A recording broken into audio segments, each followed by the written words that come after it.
Astronauts to the moon.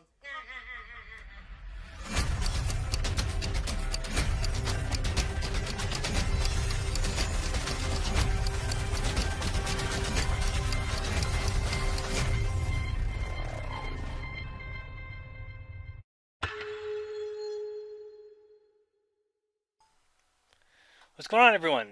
It's Jeranism back again for another video talking about reality versus what others may consider reality.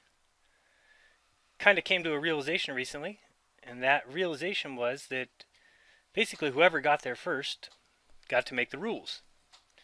So unfortunately now we live in a world of pretenders, and I do plan on doing everything that I can to get that changed.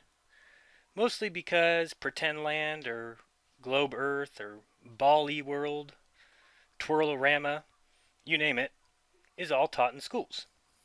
Colleges, universities, you name it, worldwide, and that is very pathetic. And they throw it right in our face. You remember National Lampoon's Vacation? Look at the globe there on your left, with the planes flying upside down and all around. And then to the right you have the moose as an astronaut next to a rocket.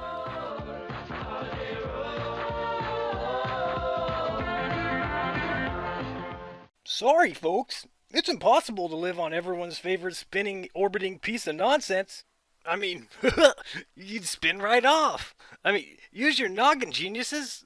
How would the water even stay on? Sorry. Just the idea alone would make the most sane of us pull a Clark Griswold. This is crazy, this is crazy, this is crazy. See, to get scientists to change their view on what space is, it would be kind of like taking candy from a kid. There'd be a lot of yelling, screaming, temper tantrums, because this is their livelihood. It is exactly what they decided to do with their lives. They wanted to play with expensive toys and play pretend and make things up that don't exist in reality. Well, to change that would be kind of like telling them that their best friend is an imaginary one, even though they've played with that friend for years. And other people play with it too. And they also agree that it's reality. So sadly, it isn't. It isn't reality. It's pretend. It's imaginary. Worst part of it all, our tax dollars went to building this fantasy world for these people to play make-believe in. And NASA even fakes it continually so that other people can play pretend too. Some even get big heads and make stupid-ass statements. Characteristic you value most in yourself? I like, and I've worked hard at this, the ability to just speak something that is so fundamentally true that it's not subject to your opinion about what I just said. That gets an absolute. That gets right into the center of any conversation, and then I can walk out and let that be the it's not, well, you think that, but I think something else. Then why even have the conversation? Then there's an old saying, in the universe, they're the laws of physics, and everything else is opinion. Sorry, Neil. Try me. See if I think I have no opinion on your bullshit sci-fi fantasies. What has space done for humanity is my question.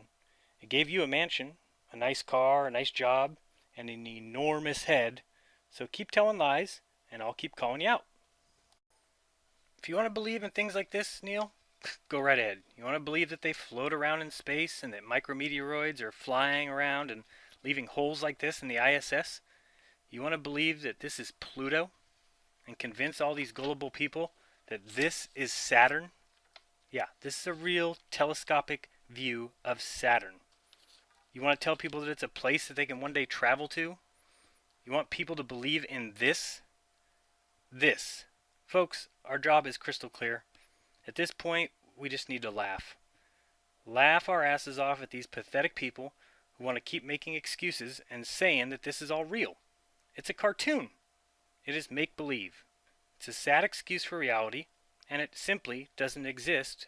It is simply pretend. Imagine if you were on the moon looking at Earth. Would it look the way that it looked in all the Apollo films? I don't think so. Another beautiful fake by NASA. So, they got there first and made a fake universe and even have it taught in schools. all because they made sure it was mathematically correct. But what it comes down to is, does mathematics always mean reality?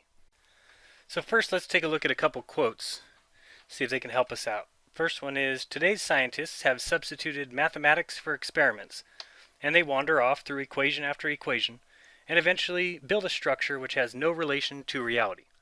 Nikola Tesla.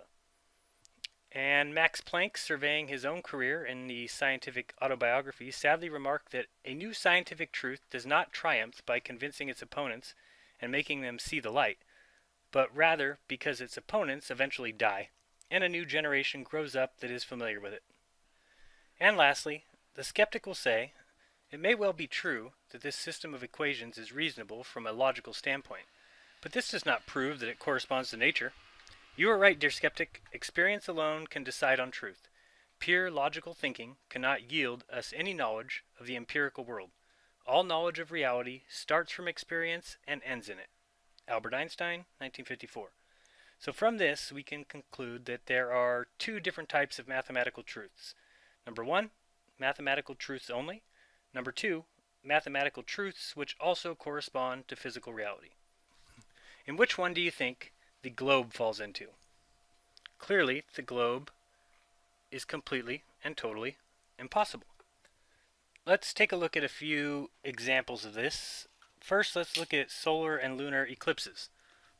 So, if you look at the top, you'll see that the moon, coming right to left, is going through a lunar eclipse in which the Earth's shadow supposedly appears on the moon. So if that were true, you can just look at the distance that the moon is traveling there. If it were true, then our full moon would last as long as the lunar eclipses do. The last lunar eclipse that we had lasted 3 hours and 24 minutes. So do our full moons last 3 hours and 24 minutes, or do they last 3 days? Something we need to ask ourselves. If you look a little bit lower there, you'll see now the moon is coming around from left to right. And this is the time when it goes in front of the sun, and that is a solar eclipse. And during a solar eclipse, the moon blocks the sun, and this happens very quickly. Our new moon lasts 3 days. So why wouldn't eclipses also last 3 days? Is the moon actually going around monthly, or is it going around daily, as some may think? Let's listen now and watch as this man almost wets himself over Benoit's balls. Bailey's beads. And of course, he almost cries when it comes time for, it's a diamond ring! Here it comes. Here it comes.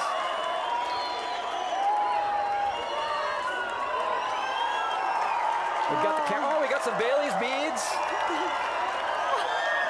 One last little dot, and now, oh wow! It's incredible. There's the streamers coming out in the corona. It's the most amazing corona I've ever seen in all my solar eclipses. Here we are at a period of quiet sun, the minimum, and yet the corona is fantastic. There it is. We have it in our white light view now. And you can see the complexity of these streamers. In fact, some of them are called helmet streamers. They look like a Greek helmet. Yeah, the crowd really gets, yeah, see, it does get you. Stunning. And now, as our eyes are adapting to the darkness, we can see the streamers reaching farther and farther from the sun. Just a tremendous distance. Like this big white spider in the sky. And there are details in our photograph. You can see the magnetic nature of the corona, the lines.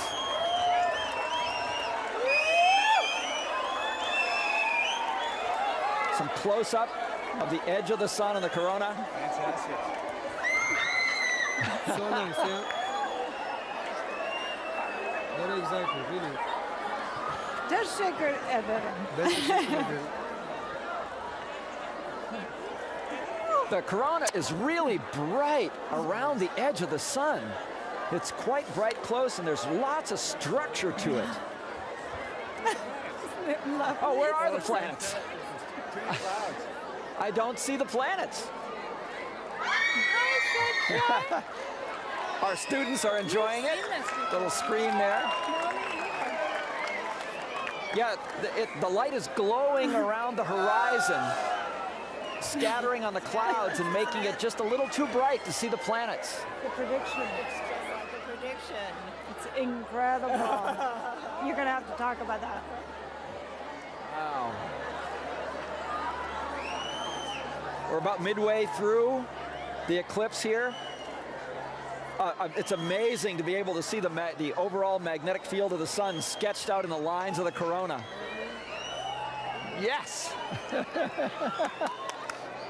It's fantastic. Fantastic. Total solar eclipse, I bring you Robin. And we're bringing this live to the Exploratorium in San Francisco.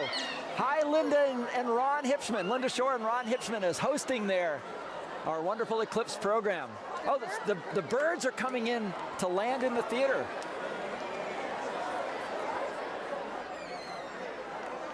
So this solar eclipse is brought to you by the sun, the moon, the earth, NASA, and the Exploratorium.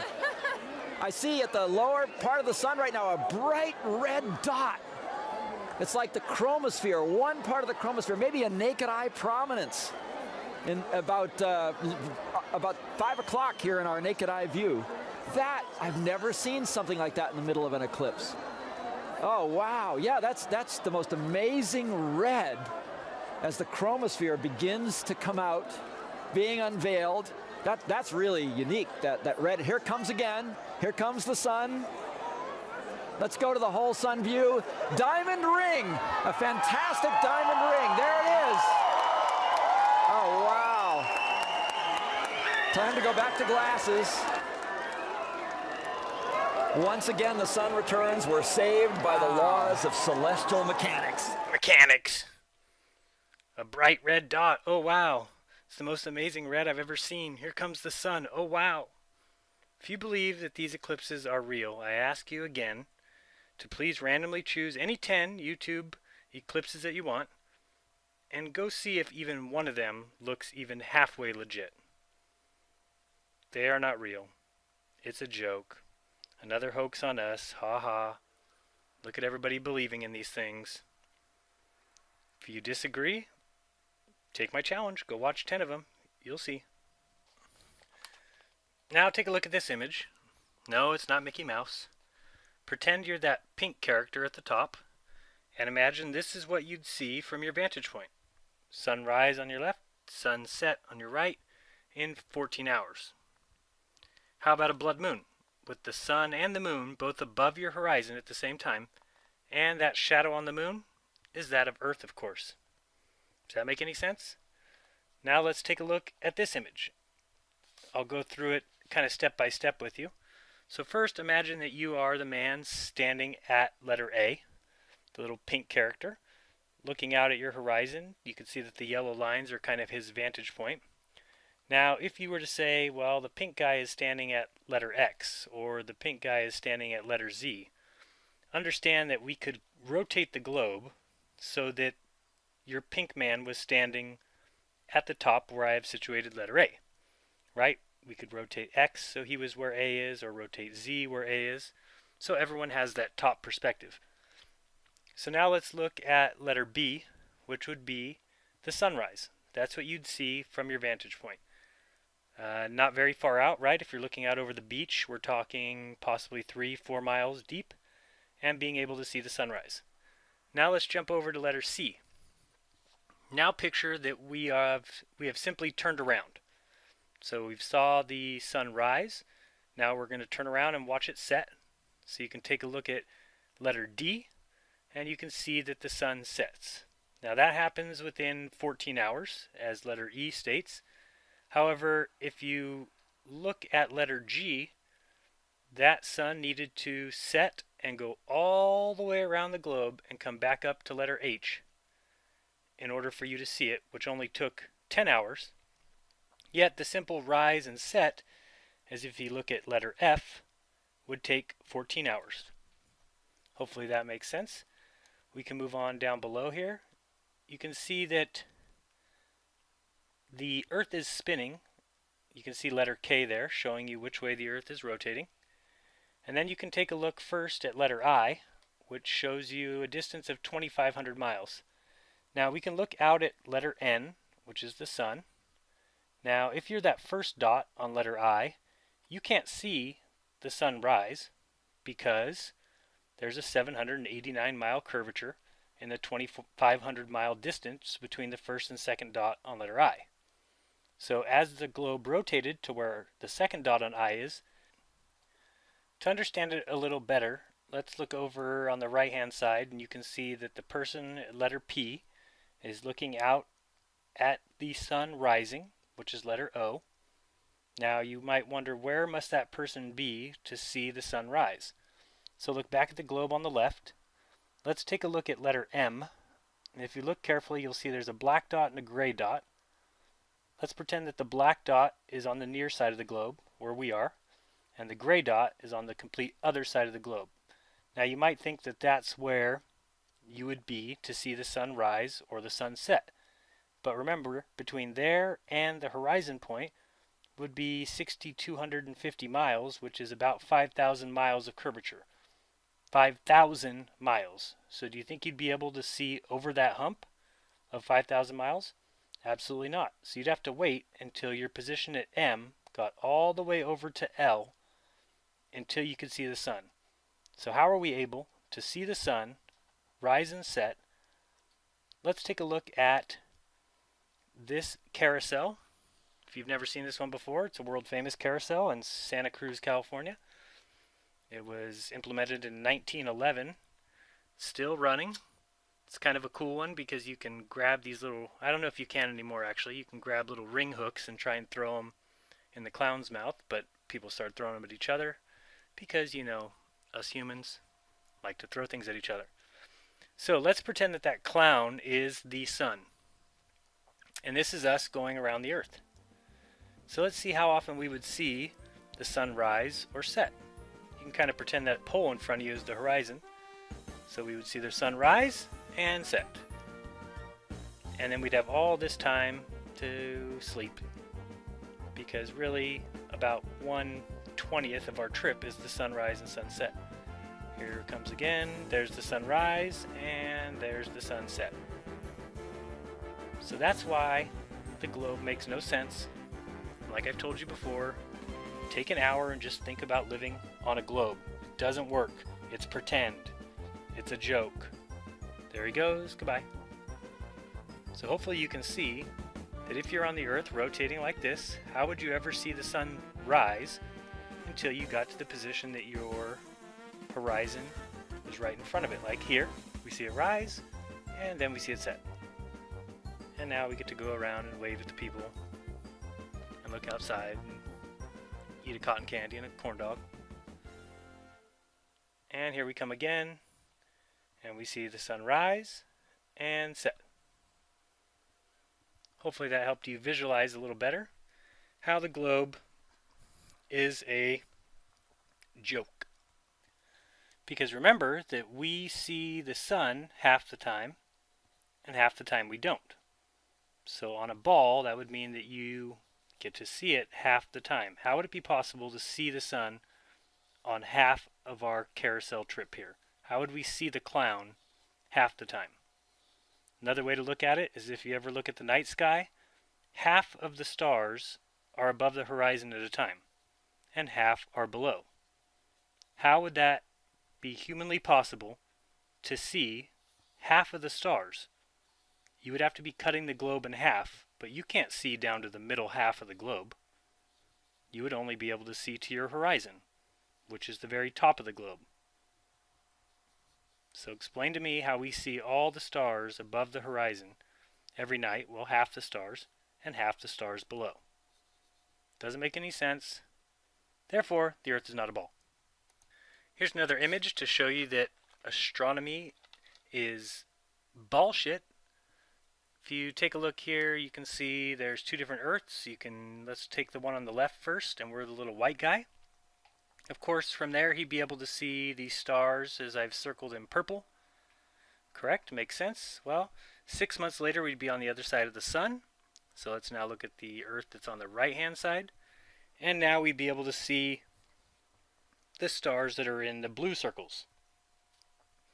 But how would you be able to see the same stars as on the other side of the Earth? You can't. They'd be missing. Yet, that's not as appears in our reality. Next image, we have another picture of the Earth, and you'll see the man at the top of the globe is spinning 150 miles per hour, while the man at the equator is spinning 1,050 miles per hour. So if the man at the top spent 20 years of his life up at the top and then took a little plane ride down to the equator and got off the plane spinning 900 miles per hour faster than he was just a few hours ago, how does he not fall on the ground and see stars? We'll never know. It's a mystery of the spinning ball globe. Now let's take a look at the next image. This one's interesting because I put a bunch of dots all over the place. Now imagine that I've told all those people to simply look north. And the purple arrows are the direction that every person would be looking, which would be disastrous. And if you look down around 7 o'clock, I'd say, if we treated the Earth as a clock, you can see that one guy has a purple and a yellow line coming out of his head, because if I told him to look north, technically he could look either direction. He could look at the yellow line, or he could look at the purple line. So is that our reality? That north is two directions, completely opposite each other, almost to a 45-degree angle? Absolutely not. But it only works on a globe, which is completely fiction. Now you'll see the next image. We've got the sun down below in the middle, and we're looking at the path of the Earth in its 6 months, which it travels almost 300 million miles. Yes, 300 million miles. And you'll see that the Earth has its axis, so its tilt. On the right-hand side, we can see the red man, and we can see the arrow that's pointing to his up or behind him, and the arrow pointing to the north. Now let's take our travels as we go all the way around to the other side of the sun. The axis, of course, stays the same, so it's still pointed at the North Star. Yet now our up is the complete opposite direction. And north, how can you even keep north in the same direction as it just was? Of course, they'll tell you that these stars are infinite distance away from you, that they are trillions and quadrillions of miles away, which is an easy way to say, we have no idea. It's some bullshit, so we'll just make it up. Now, due to current scientific thought, it is currently acceptable for some clowns to feel smart while making absolutely zero sense, even to be so full of themselves that they'll make $7,000 challenges, and they of course will never pay, because they simply don't understand that longitude and latitude lines are fictitious, they're not real, and even others will come along and include their own $1,000 when they don't understand either what the challenge is, but simply because they believe in a globe, they feel like they're smart. You know who I'm talking about. Aloha, mahalo to all my truthers. So now, no need to make sense or even try and understand the challenge that I'll be making. Let's be mature and talk about one simple subject that I don't understand at all, but I will talk like this to make it seem like I have a clue about my globe Earth model when I absolutely don't. See, I'm confused by sending this plane up and to the right from Mexico and claiming that the pilot must fly that way on the fake flat Earth map, where my plane that flies like I always do from California to Hawaii goes up and to the left to get to Hawaii. So my simple statement is how in the world on your fake map you go up and to the right. See, once you understand that those lines there going to the right are called fictitious, then you realize that the plane can go any way you send it. In fact, your plane goes against those lines as well when you go up and to the left on your globe, in which you must also climb the hump of 789 miles, which is not needed on the flat Earth model. Now, take a look at the flat Earth map. You'll see that I drew the lines of longitude and latitude on here, and I show you the degrees so that you can see it works just like a globe, only without all the curvature that we don't see anywhere in reality. Then I added the next lines, and you can see the little pink dot that is Honolulu and the pink dot that is in San Francisco. You'll also notice that nowhere inside the United States is it south of Honolulu.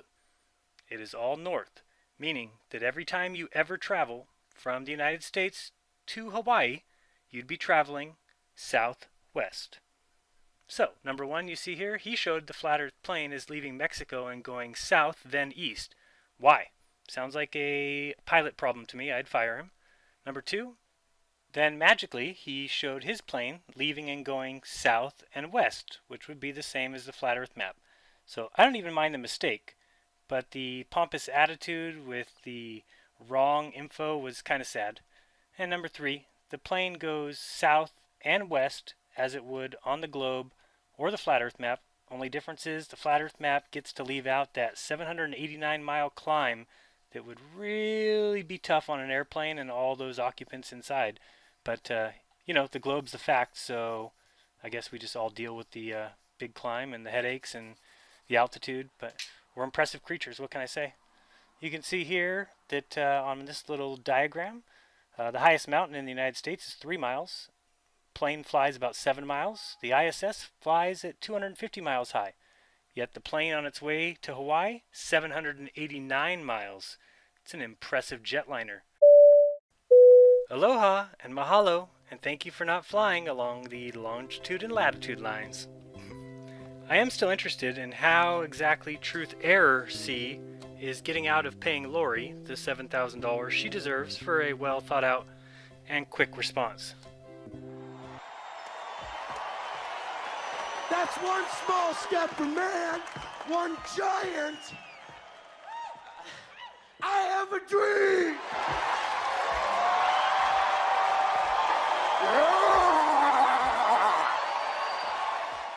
Well, folks, that's about it for today. Stay tuned this week. We got all kinds of awesome stuff coming up. We have purchase and material details for our time to launch balloons. You can join me tonight if you like, along with Bob from Hawaii. If he can join us, possibly TJ will be there. Who knows who we'll have. I've got some Eclipse stuff coming up this week, some Challenger disaster stuff. Disaster. And possibly a curvature test. You never know when, so packed full. Just really quick, if you have emailed me or commented or are waiting for a response from me, please know that I'm doing every single thing I can. I'm doing the very best I can. I'm taking care of my family first and doing all that I can to try and make more room and more time for videos and spreading the truth. It's not easy. If you're wealthy or if you have any extra, please click donate. I would appreciate it so much. It helps more than you'll ever know. That's the honest truth. I appreciate it so much. And if you can't, please just share my videos. They're always free. They'll always be free. And truth be told, when I made my first video just 6 months ago, I honestly had no idea that I'd love doing it so much. And I really do like it a lot. So there's so much to discuss. And I appreciate those of you who have been there. You've been unbelievable. Those who have helped me, helped my wife and I are unbelievable. I can't even say enough. Bob and Cammie, Paul, Jonathan, you guys are unbelievable. I hope you know I'm forever indebted, and to the rest of you as well. If I forgot your name, I'm sorry. I just wanted to get that off my chest and tell you how much I really appreciate it. I can't say enough. So see you tonight, 6 p.m. Pacific time, right here on YouTube. So this is Jaron with Jeranism. I'm reminding you all to open your mind because there's truth inside. Be good to each other. Don't lie to each other. Please remember that golden rule. And until next time, stay flat. Peace.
Bye.